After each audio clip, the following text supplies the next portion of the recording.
everybody, my name is Camille, and for our health topic assignment, I've chosen to discuss the issue of alcohol use disorder, or AUD, in the United States. Let's get started. Now, to start off, here's my outline. I'm going to be going over the definition, importance, underage drinking, binge drinking, disparities, mortality, prevention strategies, and then my conclusion. Let's begin with the definition of AUD. AUD is typically used interchangeably with terms like alcoholism, alcohol abuse, or alcohol dependence. In short, it's alcohol addiction accompanied with impaired physical, psychological, and social functioning. There's various characteristics associated with AUD, including overdrinking, cravings for alcohol, disturbances in one's relationships, inability to stop drinking even when one wants to, withdrawal symptoms, and intolerance. Now, why is it important that we discuss this issue? Well, as of 2019, 85.6% of adults in the US claim that they have consumed alcohol at least once. And while simply drinking alcohol isn't all that bad, overdrinking is. Alcohol abuse is extremely common in the US. Specifically, it's the second most abused substance in the US. In 2018, 5.8% of all adults in the US were diagnosed with AUD. However, AUD isn't specific to just adults. In that same year, about 401,000 people under the age of 18 had AUD as well, which we will discuss next. Underage drinking is a major problem as well. According to the 2019 National Survey on Drug Use and Health, or the NSDUH, 40% of people between the ages of 12 to 20 drank alcohol before. Of this percentage, 18.5% had some in the past month. Additionally, about 11% of people in this age group binge drank in the past month too. Underage drinking can cause a variety of health problems, including abnormal brain development, future diagnosis of AUD, risky behavior, injury, and/or death. I also want to touch on binge drinking for this presentation as well. AUD and binge drinking are two different things, but binge drinking can result in AUD. In short, binge drinking refers to a pattern of drinking in one occasion that brings a person to a blood concentration high enough to be considered legally intoxicated. For women, it takes 4 drinks to reach this state. For men, it's usually 5. Binge drinking is widespread, with 1 in 6 adults reporting that they do it multiple times a month. Risks of binge drinking include unintentional injury, risky behavior such as unsafe sex, violence, heart and liver disease, cancers, and more. Ultimately, binge drinking can significantly increase the risk of acquiring AUD.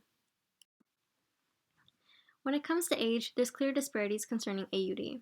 According to the NSDUH, AUD is present in 1.6% of people aged 12 to 17, or over 400,000 people.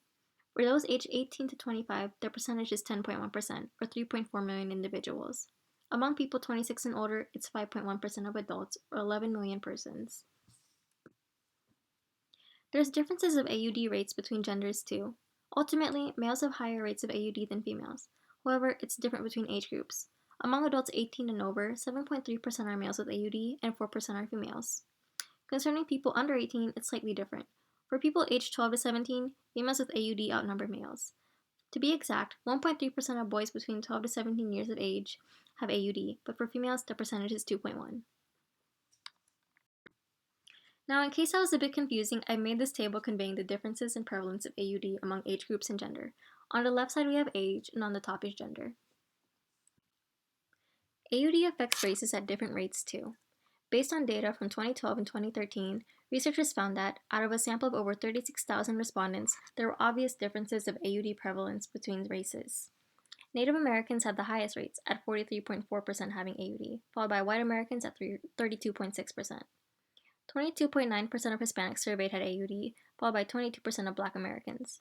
Asian Americans/Pacific Islanders had the lowest rates, at 15%. To visually compare these statistics, I put together this bar chart demonstrating the different rates of AUD. On the x-axis is different rates, and on the y-axis is percentages. Let's discuss mortality.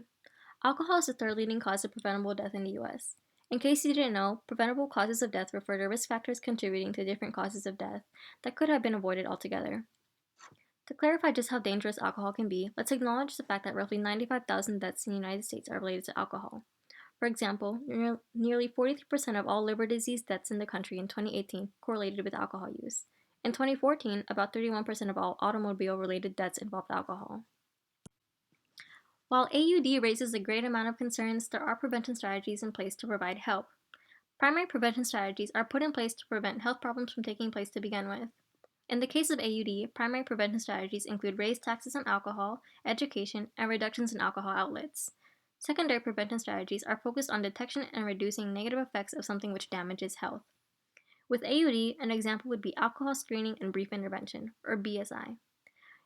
BSI involves a series of questions and conversations that help to determine if patients are drinking excessively. Tertiary prevention strategies are aimed at helping to prevent further damage caused by a negative health outcome. Examples include follow-ups, interventions, and meditation. In conclusion, alcohol use disorder, or AUD, is a major concern for the United States. However, I believe that bringing awareness to this issue is key in finding a solution and helping those affected by it. There are numerous options to seek help and prevent the AUD situation in the United States from worsening. These are my references, and that concludes my presentation. Thank you for your attention.